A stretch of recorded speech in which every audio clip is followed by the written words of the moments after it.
A massive shift in Canadian foreign policy taking place this morning. Prime Minister Mark Carney announcing Canada has officially recognized the State of Palestine.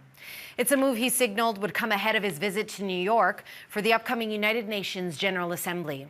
Our Mackenzie Gray joins us now from Ottawa to break down this move. Mac, let's get right into it. Take us through what the Prime Minister said this morning. Yeah, the Prime Minister coordinating with Australia and the United Kingdom in recognizing basically within an hour the official recognition of the State of Palestine. Those three countries had all signaled that they plan to, at the upcoming United Nations General Assembly, to recognize Palestinian statehood. There were a number of conditions associated with Palestinian statehood, depending on which country. In the Canadian perspective, one of those conditions was there being elections in 2026 and that Hamas can play no role in that. With all of the conditions that Mr. Carney has put forward, they haven't been met. Of course, you can't have an election in 2026, yet recognize them in 2025 and expect that condition to be met. So it'll be interesting to see if those conditions are not met, what happens in this situation, how the Canadian government handles that situation. Mr. Carney talking about in a statement that he put out that the conditions have not been there with the war and basically since October 7th for there to be a true two-state solution being able to move forward. So it'll be interesting to see Mr. Carney's further comments when he speaks with reporters, likely on Monday or Tuesday at the New York General Assembly at the United Nations. Of course, this is interesting to see that Canada is working in consort with these other countries. France has also said that they plan to recognize Palestinian statehood. We haven't seen Emmanuel Macron, the French president, do that so far, but he is going to co-chair a meeting at the UN General Assembly around a two-state solution. We should say that Mr. Carney, according to senior government officials, has attempted to reach out on multiple occasions to Benjamin Netanyahu of the Israelis to attempt to have a conversation.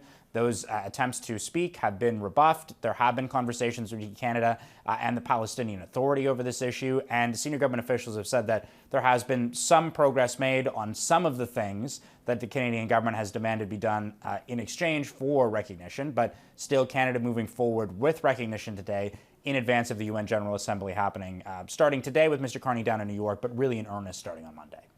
Okay, now that Canada has officially recognized Palestine as a state, what changes?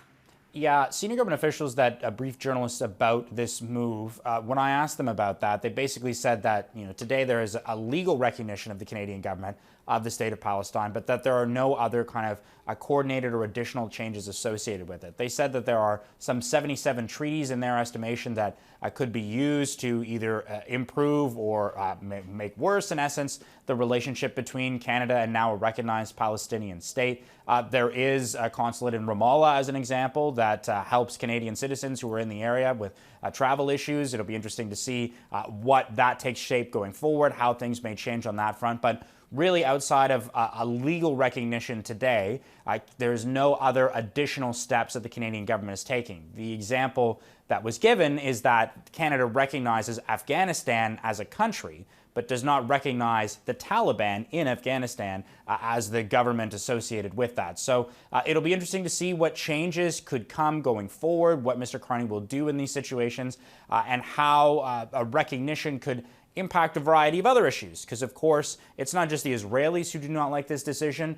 It is the Trump administration. Of course, when Mr. Carney signaled that this was going to happen back in July, that was right around the time when the most recent deadline for Canada-U.S. trade talks had been in place. Donald Trump had said at one hand that he didn't like this, but then when asked in the Oval Office if this was going to impact trade, he said no, it wasn't a deal breaker. Of course, these things change very quickly with Mr. Trump, so it'll be interesting to see how that could potentially impact trade negotiations on such a sensitive and difficult issue.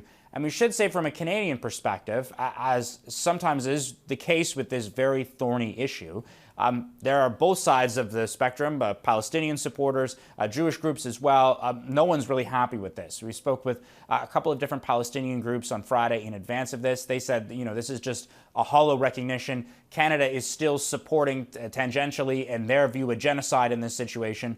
Jewish groups say, well, this is rewarding Hamas, that Canada would not have recognized a Palestinian state in this fashion if October 7th had not happened. So very interesting to see that really both sides in this situation not particularly pleased with the decision that the government has taken.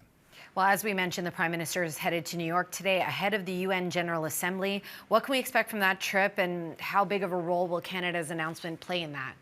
Yeah, it'll be interesting to see the dynamic that plays out. Of course, the vast majority of countries at the United Nations have already recognized a Palestinian state. So we'll see how the dynamic changes with Canada, the Australians, the UK, and France very likely at the UN making this decision. Palestinian statehood will obviously play a very large role in this, but Mr. Carney is also going to be spending a lot of time talking about Ukraine as well. Senior government officials that we spoke with said that Mr. Carney plans to be chairing a meeting with Ukrainian President Volodymyr Zelensky about the return of kidnapped children the Russians have taken from Ukraine and then basically forced into adoption into Russian families. Estimates of tens of thousands of children that's happened to. The Canadian government expects that that could be an issue that actually could get some traction because of, all people, Melania Trump. She wrote a handwritten letter to Vladimir Putin when that Alaska Trump-Putin summit happened and got her husband, the president, to hand deliver that to Putin. So the Canadian government believes that Melania Trump's involvement in this issue could actually push the president to make some changes on that. So outside of the Palestinian issue, there's also going to be a big focus on Ukraine. And Mr. Carney is also expected to meet with a number of CEOs, business leaders. You know, that's something that he has leaned on as well, too, in his time as office, using the business connections he has from his time at Brookfield as a chair there, at Bloomberg, as well as at the Bank of Canada and Bank of England, too. So not just to focus on Palestine, of course, that will be a big issue, but Ukraine and also some business ties that Mr. Carney plans to focus on when he heads to New York later today, where he's going to be meeting with the head of UN, having a meeting there, but also expected to meet with a number of other world leaders over the course of a couple of days in New York. Okay, we will see how this all unfolds. Mac, we appreciate this. Thank you. That's our Mackenzie Gray in Ottawa.